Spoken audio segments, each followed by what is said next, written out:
Hello, everybody. It's Henry Schneider with the Business Performance Podcast. And today I have the distinct pleasure of talking with Dave Blum, who's the founder and president of Dr. Clue Treasure Hunts, which is the world's largest team building treasure hunt company. Dave earned a BA in English from Pomona College in Claremont, California. He's got a certification in professional coaching from IPEC, and he's been the past president of the Santa Rosa, California Toastmasters. And he's also spent 3 years teaching English in Japan, worked in tourism, nonprofit. He's got quite an extensive resume going back over the past 24 years, creating over 150 different team building workshops worldwide on 3 continents. And most recently, he's worked with Major League Baseball. So welcome, Dave. Hi, Henry. How are you doing? Okay, so to begin with, for our viewership, would you please briefly describe your company, Dr. Clue Treasure Hunts, who your customer base is, and the types of services you provide? Well, for the last 24 years, I have been traveling around the globe, working with primarily corporate clients, getting them lost and confused, and then hopefully getting them unconfused and giving them a clue. So what I do is, me and my staff, we put on team building programs in the form of scavenger hunts, or what we call treasure hunts. That means that we have people come out to various cool locations, that's parks, museums, and neighborhoods, and we run them through a really interesting and stimulating experience right in public areas. And while doing this, they're going to be working on their communication skills, their efficiency and processes. They'll also be building community, and we do this all in a really fun way. And we've been doing it in about 150 different locations for big clients, that you've heard about, like Apple and Microsoft and like that, but also for different types of organizations. And as you mentioned, of late, we've actually started working with Major League Baseball, with the St. Louis Cardinals and the New York Yankees. So it's always changing and evolving. So can you kind of just lead us through a typical treasure hunt or scavenger hunt? What exactly do people do, and how do you instill or get them to improve their communication skills and team building? Well, in a typical hunt, you would meet at a certain location. It could be a park, like let's say Central Park or Golden Gate Park. It could be in a museum. We're doing one at the Boston Museum of Science in a couple of weeks. Or it could be in a neighborhood. It could be a downtown area.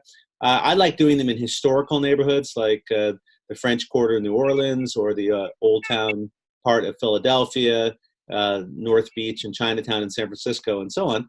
But they would meet kind of like a field trip. We would divide them into small teams, usually about 4 to 6 people. And then they would, after doing some icebreakers and getting all prepped, they would receive a set of clues. And the clues would be in the form of puzzles and code and cipher and trivia quiz. The teams would have to solve these clues. And when they do, each one will deliver a secret message. And the secret message will propel them to a mystery location that the treasure hunt master has scouted out. Once they reach the location, they have to answer a question, and they probably have to take a photo or a video, depending on whether they're using a smartphone app or not. We have a smartphone app, but sometimes they do, sometimes they don't. And they knock off each clue, and they try and then get back, and the team with the highest score is the winner. So it is a light competition, but the prizes are very silly and frivolous. It's kind of like, whose line is it anyway? We're not playing this as a cutthroat competition. What we want to do is give people an opportunity to really practice delegating, because the person who's good at a word search or a Sudoku is not the same person necessarily who's really good at decoding, or who knows all the trivia about cooking or geography or the periodic table, the elements, or whatever we've done with these clues. And so they have to sort of leverage the skills and knowledge of their team. They have to plan a strategy, because the clues are not in order. So they have to figure out what is the most efficient route, what is the most efficient order, who should solve each clue. What do you do when you get stuck on a clue? Do you skip it? Do you keep working on it? How do you make your decisions? How fast do you walk? All of these various types of things they have to decide, because they can leave immediately or they can sit and solve clues for an hour. It's up to them. Ah, We always have at least one element of cross-team collaboration. So there'll be a clue where you just can't solve it unless you talk to another team, which is very often the biggest takeaway of the entire game. Because people always, when in a situation like this, see the other teams as the enemy. And what I want to encourage them is that in business, we often are in situations that look like a competition, but there are opportunities for partnership and collaboration. But you have to be flexible enough and creative enough to see beyond the way that the game is framed. And that often is a very, very strong lesson. Okay, so it sounds like everybody gets the same set of clues, and so, or are you getting them different places, or? No, they're all getting the same set of clues, except for the clues where there's some cross-team collaboration. You might have a team that gets a clue that's only partial clue, another team that gets the partial clue that fits their clue. But by and large, they're all getting the same clues and going to the same locations, but in the order of their own choice. Oh, okay. So they don't necessarily collide together when they get to the same location. No, they don't. They'll all be going in, scattering in different directions. It's usually, only about 20 or 30 people. Although we have done bigger programs. I'm talking to the Cincinnati Bengals right now about doing a program for 1,000 people, which would be quite a challenge. I've never done a program that large. Yeah. So what's cool is that you're working on or trying to leverage the individual capabilities of each person, which then kind of extends out into the capabilities of groups inside the company, right? Well, that's what's interesting is we're so conditioned to working in cubicles, and we're so conditioned that when you're given a assignment that you have to do it until completion, which is true. Of course, you have to have a sense of responsibility. But what do you do when you're stuck on a clue? Mm-hmm. What do you do when you're stuck on a challenge at work? Are you willing to ask for help? A lot of people are not willing because it's going to look bad. It's going to diminish their status. And so you have people working on a clue for half an hour and they're getting nowhere when they could have partnered with someone a long time ago. Mm-hmm. Or they could have said, listen, this is not the best clue for me. Swallow their ego. Let's swap and switch to a one that is more suited to me. So there's a lot of interesting issues individually about the way that people tackle that work that we can hold up a light to. Cool. Yeah. So, so you've been doing this for 24 years. Obviously, I'm thinking the first time you did it, you learned a whole lot. So how long did it take to get to iterate to where you've got something that really worked well? Well, I should probably go back to the very beginning on how I got into this. Okay. So I was casting around for a business to start. I had been a teacher in Japan. I'd also been an RA in college. I worked in tourism for a while. I worked in nonprofits. So I had a lot of diverse experience, but I got the idea I wanted to start a business, but I didn't know what it was going to be. And a friend of mine, we sat down and he said, what are the 3 things that you love doing the most? I said, well, I love working with groups. I love traveling, and I love games and puzzles. Game night was my favorite thing. I love crossword puzzles, Sudokus. He said, well, why don't you put them all together? And this is what I came up with. So it was a very intentional, and it's great because now almost every day when I'm not doing bookkeeping, I'm doing some aspect of something that I really love to do, which is great. So that's how it kind of started. And then, I'm sorry, what was your question again? Well, I'm just saying that, I would think when you initially, the first offering you had, you learned a lot from that, and you did it again, you learned more until you got to where you were looking at cross-coupling and cross-training the teams, et cetera. So how long before you got to the what you got today and how it's working? Well, that's a good question. I started the business in 1995, but I had a day job. It was kind of a part-time job. I didn't quit my day job for 5 years. Mm-hmm. So I was building this business slowly over a period of 5 years. And I think that'd be one recommendation that worked for me is if you have the ability to do that, rather than quitting your job and going all in on, and acquiring a lot of debt, if you can build your business slowly and continue to see if there's a market for it. So I'd say, when I first started, the clues were pretty simplistic. I had the basic format, but the whole aspect of all of everything that built out, it probably developed during those first 5 years. Okay. But I think it's really important, if you're going to do a business for a long time, to continue to be thinking about innovation, to be taking classes and reading books, and always be thinking about what new wrinkle can I add to this to keep it fresh for yourself? Because if you're doing the same thing on repeat mode, you won't continue. Okay. So since you're focused on teaching leadership, what is one of the two biggest myths or misconceptions out there when it comes to leadership that you're trying to overcome? Well, obviously the main one around leadership is that you have to do it all yourself. Mm-hmm. And of course, that's not really what a leader is all about. In my mind, the leader, first and foremost, they set the tone. They set the tone in terms of energy. They're modeling best behavior. They're bringing enthusiasm. And I think that's all really crucial. And then, and of course, they're bringing, a vision, the stamp that they want to put on whatever the business is, the project is. So they want, they have a goal, they have goals in mind and things they want to achieve in the first 30 days, whatever. But and then I think that, the next thing that a president does, I think perhaps more importantly, is they're trying to, they have to delegate. They have to find ways to inspire people, find ways to help people to become empowered and then support them, all these classic things. I think definitely people think that, president will do everything themselves, and that's not true. Their job really is to be extremely capable at delegating. Yeah, for sure. And I will say also, one of the most important things that a leader can do is build trust. Mm-hmm. And that's an interesting conversation in itself, because most people, when you say, build trust, people will say, well, what's trust? And usually they have maybe one idea about what trust is. Trust is doing what you say you're going to do. Well, that's true. Reliability is a really important part of trust, but it's not all of it, is it? Yeah.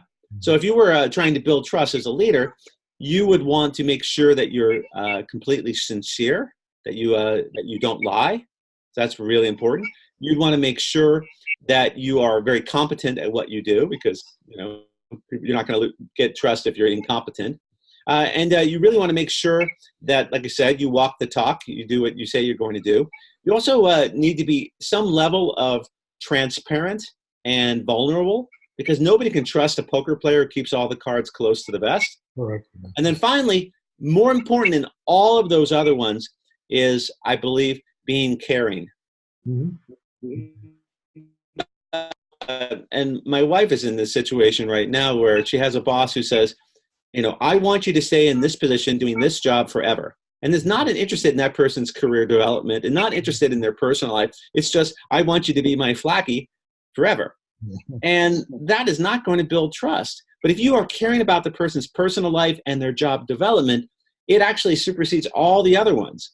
And I think that that this idea that a leader needs to crack the whip and tough love and all these various things, I think that it's a misnomer. I actually think that building trust in these other ways is the way that that you really demonstrate strong leadership. Okay. So when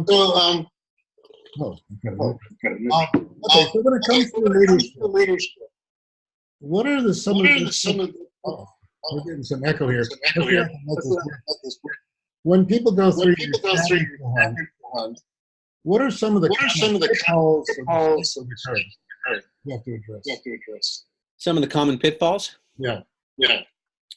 Well, I think some of the common pitfalls are sometimes people fail to really communicate and be transparent about their own personal situation.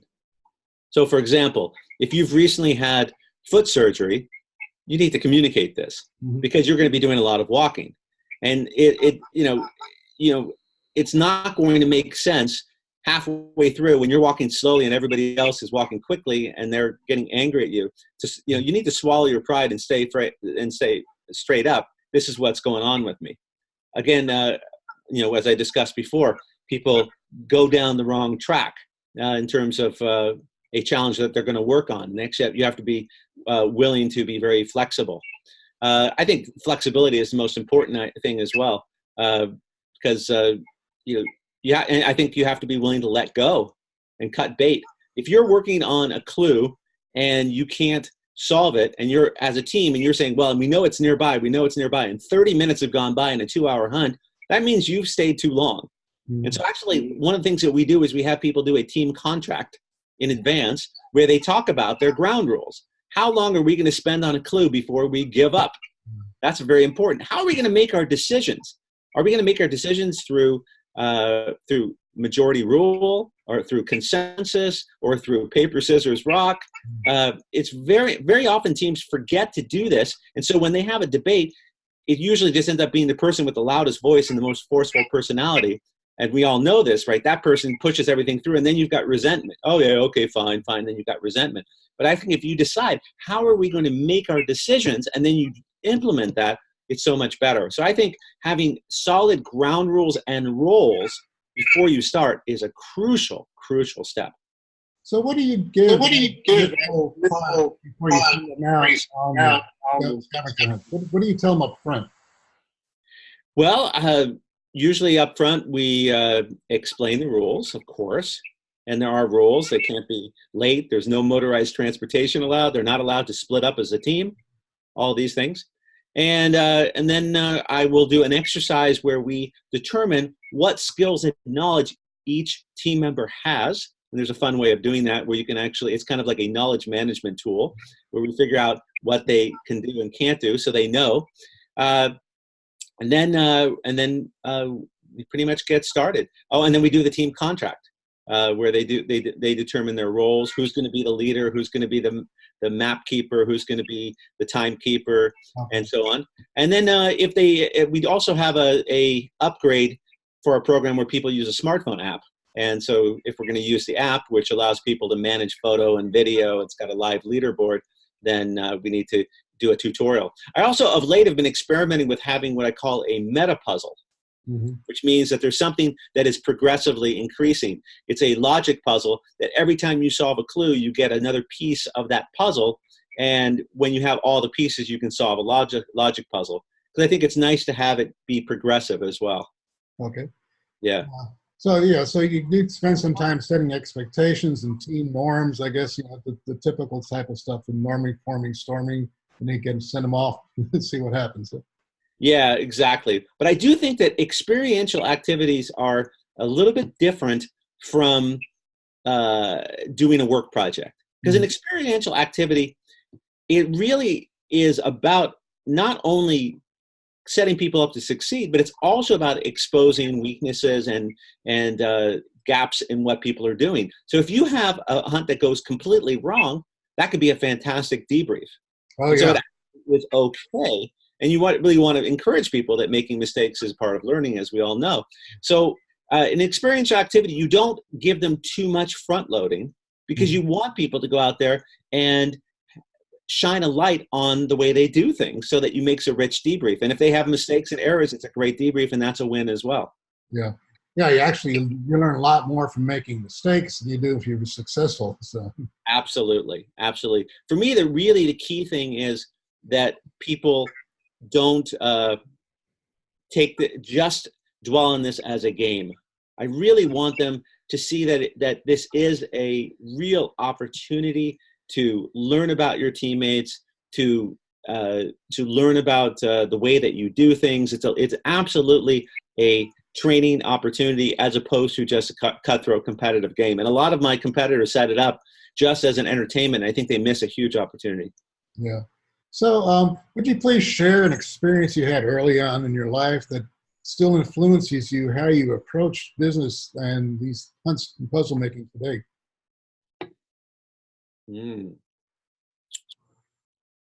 Well,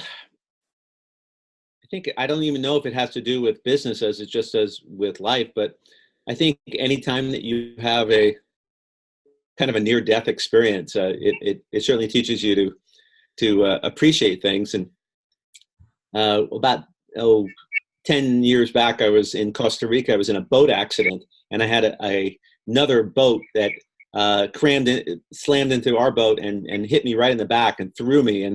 And for a moment there, I wasn't sure if I was going to be paralyzed. Oh, wow. And yeah, it was quite shocking. I was thrown to the front of the boat. The other boat, which was bigger than ours, actually came up and over us. And one of my partners, she got a scratch on her forehead, and we were all pretty beat up. And I was very worried. I ended up having a bruise that was about 10 inches on my back, but I ended up being okay. But it definitely, when you have an experience like that, and we've all had things like that, and if we've lived long enough, it makes you come back and appreciate every moment that you can do what you do, every moment that you have mobility, all of these various things. And it really made a gigantic impression on me. And I think, also, if you live long enough, you also have conversations in your life that really make an impact. And I remember I had a conversation back in college. I think it was it college? No, it was actually just after college. I was in kind of a bad mood. I'd been living in Japan, and I was kind of jaded on my work and jaded on the culture. And a friend of mine sat down with me, and I was telling him how as soon as I was done with this, I was going to go travel around the world, and my life was going to be so much better. And, and he said, you are you wherever you go. You are you wherever you go. And you could be sitting in a white room, or you could be hiking in the mountains of Nepal, and it's still the same experience if you're not woken up. And that one also really hit home for me. And I try every single day to generate a positive attitude, because otherwise it doesn't matter. I could be driving a gold Rolls Royce, and I could be miserable, or I could be sitting in a hut. So I think through life you find these wise mentors that send your life on a different trajectory. So now this is like a two-part question. So what does success look like for your clients when they come to your scavenger hunts? Well, it's a great question, because this is actually part of their team contract. I actually asked them very, very quick, specifically, today you may win, you may not win. We don't know. What does success look like to you no matter what happens today? Mm-hmm. So I asked them, what does a success look like to you no matter what today? Because I want them to write that down, because so often we get caught up in a success is winning, win at all costs. Mm-hmm. Anything other than a win is an unsuccessful day, which is a terrible way to go through life, because we can't, if you've got 10 teams, that means 90% of the people are going to have an unsuccessful day. Yeah. So you don't want them to look at that. Yeah. So I like to make sure they understand what they define as a success. Of course, I have my own trajectory, my own opinion on that. I think a success is if people have a good time. Success is nobody gets hurt, of course. Success is if we have a fantastic debrief where people have insight. And then success is if people build community. Because I really think this is one of the two things that are so crucial about what I do. Number one, do people learn something about business processes?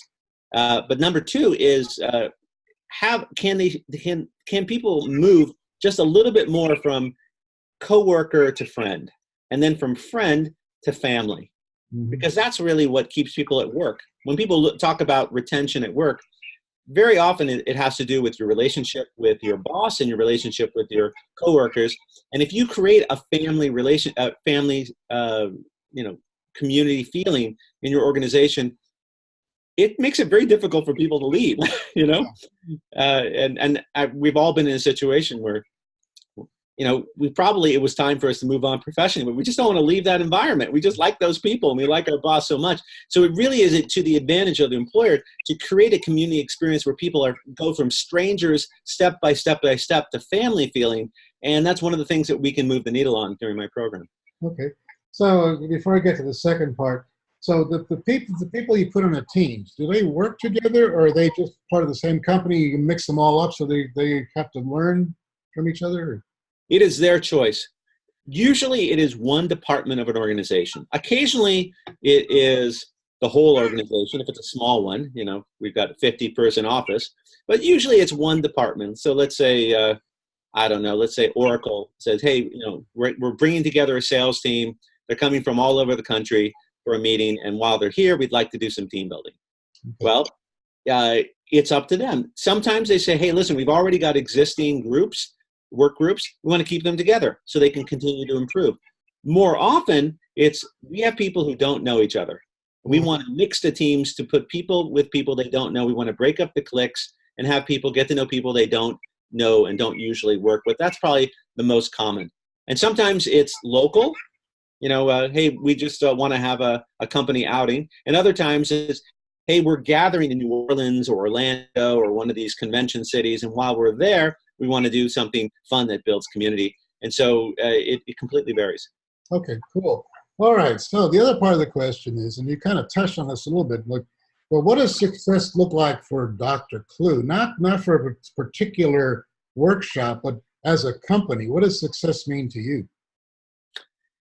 Well, for me, success, I can't deny that success, of course, is growing the business and getting more clients and more business and opening up new avenues. I think that success is all that. On a personal level, it's always learning. Mm-hmm. It's always and trying new things.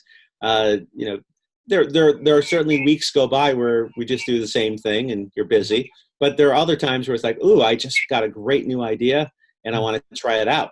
One of the things we're working on right now is creating a virtual treasure hunt that people can do in dispersed offices by computer, where they would all come together online using a Zoom call and do something. And that's going to be really fun. Opening up this new market with professional sports has been a lot of fun.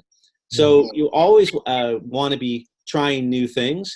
And of course, a success is always just going to be a happy client. Yeah.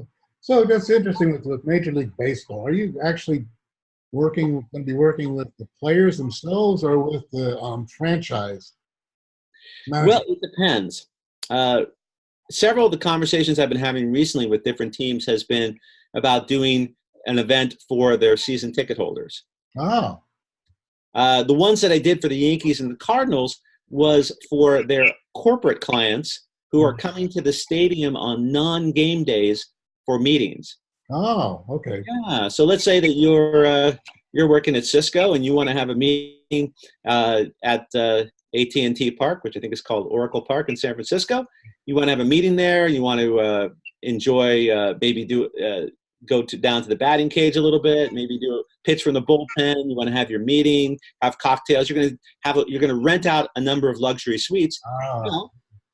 While you're there, maybe you want to have a team building that takes advantage of the stadium. Maybe you want to have a team building that is a gift to the fans, where all of the clues are related to the baseball team, and maybe particularly for the non-athletic people who are not going to be pitching or batting, but can just want to use their brains. So these baseball teams said, we want to have an amenity we can offer to our corporate clients that will really highlight the team in the stadium. So, so it really varies, I think. Okay, cool. So could you share some measurable outcomes that you've seen from your company's perspective that you've achieved over the years? I'm sorry, from my measurable outcomes for my clients or measurable outcomes for myself? For yourself, for your company, what have you seen that you can say you've increased something by X percentage or something like that? Well, I don't know that I actually have measured it. There are years where I really try and track it and say, okay, I increased my business by 10%. To be honest, since 2008 and the downturn, it's been a little bit flat and steady. It hasn't been, increase year by year by year. It's been more, there's been a certain kind of a minimalist mentality amongst many of my clients of maybe we need to cut down on our social activities. So it hasn't really been in a gigantic growth stage for the last number of years since the downturn. So at this point, I'm just focused on more clients, happy clients, going into new areas. But it hasn't been, I have to get 25% growth every year or I'll be dissatisfied. I'm just happy as a small business to continue going, honestly. So you bring up the downturn and with the 2008. So how were you able to weather that? What did you do to kind of continue operations through that downturn to where the market recovered? Well, it was extremely helpful to have a line of credit. Mm-hmm. And if people who don't go down to the bank are really missing out, just go down and get a line of credit so that you are covered, and you don't have to go with hat in hand asking for a loan. It's just you get a line of credit. So that was very, very helpful. But other than that, I scaled back. I had an office with a staff, and I did have to scale back. I actually ended up moving back to a home office, and that's been fine. I had a larger staff. Now I have a smaller staff. So, you do what you have to do. You have to be ready and flexible and nimble enough to compact it and then expand it out as the business grows. So that was pretty much how it worked. Okay. So what's the most important question your customers should be asking when they consider coming to Dr. Clue? I think they should be asking, of course, what's your experience? Because there are a lot of companies in my field who've just popped up. There's a lot of companies who, because they're just focused on competition and prizes and winning, they hire trainers who are not trainers, who are cheerleaders, who are college students. And I really think they should be asking, how long have you been around? What is the experience of your facilitators? Are they actually professional trainers who understand business or not? That's very important. Because in my mind, what we do is a team building experience with a debrief. It's not just a game. And so you really have to have skilled facilitators who can tie this back to business. I think you want to ask, what are your clues like? Because if you're doing a treasure hunt, it's all about the puzzles. And there's something called escape rooms. Are you familiar with this? Mm-hmm. Escape rooms really raise the bar in terms of the complexity of the puzzles. And I think that's been a great service for everyone in this industry, because now that people expect the clues to be hard. Yeah. And if you if you're a client and you go to someone and say, what are your clues like? And they say, oh yeah, everything is just a little limerick or a rhyme. That's not going to satisfy professional adults. Yeah. It really isn't. So you want to have great clues. You want to have fantastic facilitators. You want to have a lot of experience and know that this organization really understands business, because otherwise it's just a game. Okay. Might as well go bowling. Okay. So here's an interesting thought-provoking question. So if you were to start your business all over from scratch, what behaviors would you keep and what would you avoid or change if you had to restart?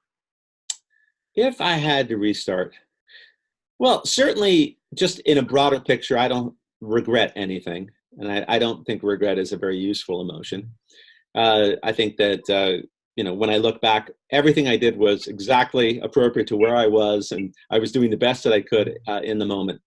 I did a lot of things right. I took an entrepreneurial class and wrote a business plan, which I think was a great thing. So I would say to everyone who's starting a business, figure out, do a business plan, figure out how that's done, get some guidance on that. That was very helpful. I don't know.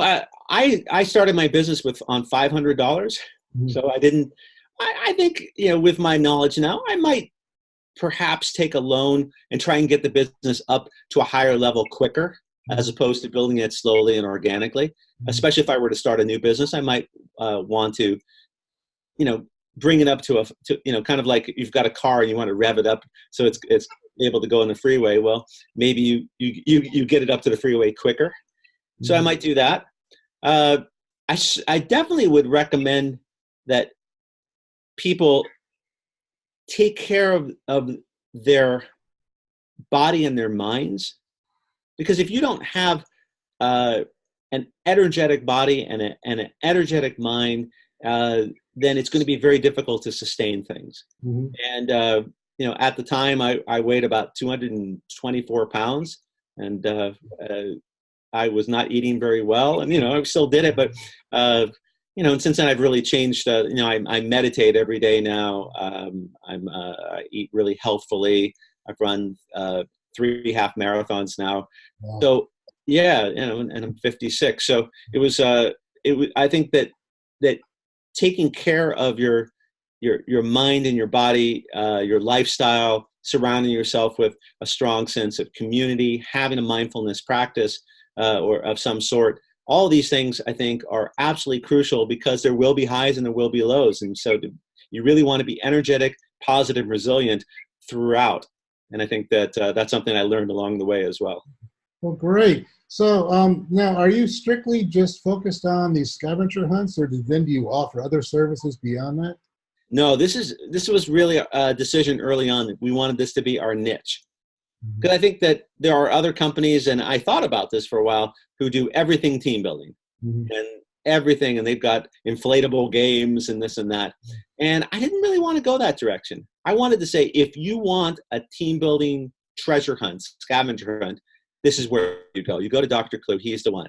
And he'll give you some options. We have indoor locations and outdoor locations. We now have this online virtual program. We've got one that uses a smartphone app. We have do-it-yourself kits that you can buy on. And I really wanted that to be our niche. And I think that sometimes when you diversify too much and try and please everyone, no one really knows what you're all about.